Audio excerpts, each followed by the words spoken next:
उन्होंने क्या रीजन दिया है आप जानते हैं? उन्होंने ये कहा कि एसआईआर के शुरू होने से अब तक 28 लोग अपनी जान गंवा चुके हैं। मुझे गहरा सदमा और दुख है, कोर्ट में पढ़ रहा हूं। आज एक बार फिर हमने जलपाईगुड़ी के माल में एक बूथ लेवल अधिकारी को खो दिया। एक आंगनवाड़ी कार्यकर्ता जिन्होंने चल रहे एसआईआर कार्य के असहनीय दबाव में अपनी जान दी थी।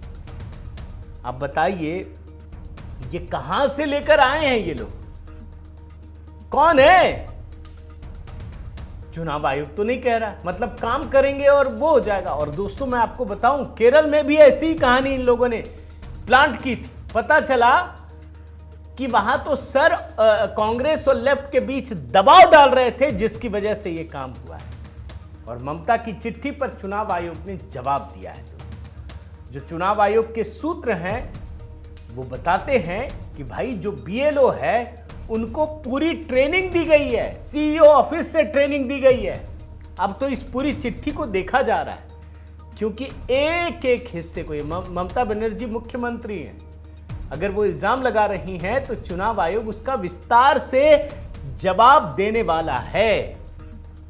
अभी तो मैं आपके सामने कुछ तथ्य रखूंगा दोस्तों, लेकिन कुछ हिस्सा आपको बता देता हूं कि ममता बनर्जी किस प्रकार से सरेंडर कर रहे हैं। वो जानती हैं कि बस सर की प्रक्रिया पूरी हो जाए और आप देखिएगा ममता बनर्जी प्रचंड हार की ओर बढ़ रही है। जैसे जैसे ये प्रोसेस आगे बढ़ रहा है, टीएमसी का खात्मा होते हुए जा रहा। मैं अभी आंकड़े दिखाऊंगा।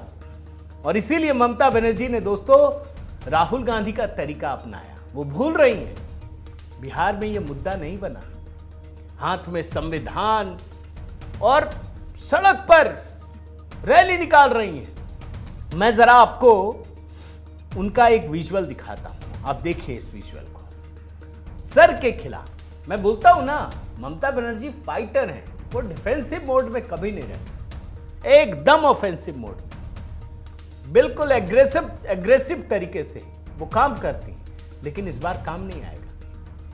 इस बार तो प्रोसेस शुरू हो गया, कोई नहीं रोक सकता। अरे बिहार में सुप्रीम कोर्ट में कितनी बार गए, सुप्रीम कोर्ट भी जानता है कि जो संवैधानिक रूप से अधिकार दिए गए हैं आप उसको कैसे रोक दीजिएगा।